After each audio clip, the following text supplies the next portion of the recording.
चिलीच्या अटाकामा वाळवंटातील कचऱ्यातून कपडे पुनर्वापर करून तयार केलेल्या फॅशन शोने पर्यावरणीय समस्यांकडे लक्ष वेधले आहे.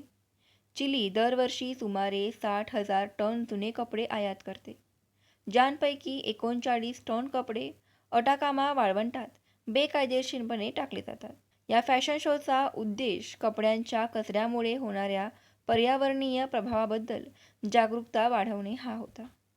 फॅशन उद्योग हा अन्न आणि बांधकाम क्षेत्रानंतर जगातील 3ऱ्या क्रमांकाचा प्रदूषक आहे, जो जागतिक CO2 उत्सर्जनांच्या सुमारे 10% जबाबदार आहे.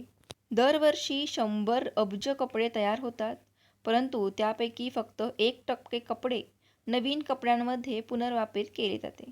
दरवर्षी 100 अब्ज कपडे तयार होतात, परंतु त्यांपैकी फक्त 1% कपडे नवीन कपड्यांमध्ये पुनर्वापरित केले जातात. सुदैवाने फॅशन उद्योग अधिक परिपक्व होत आहे. 2023 मध्ये जागतिक सेकंड हँड परिधान बाजार 18% वाढला, जो व्यापक रिटेल कपडे क्षेत्रापेक्षा 15 पट जलद आहे. या समस्येचे निराकरण करण्यासाठी ग्राहकांनी कमी खरेदी करणे, सेकंड हँड कपडे खरेदी करणे आणि जुन्या कपड्यांचा पुनर्वापर करणे आवश्यक आहे.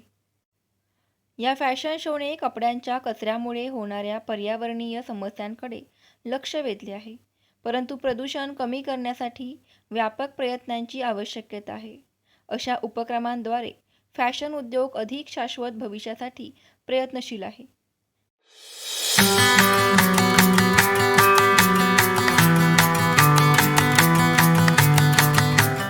धन्यवाद.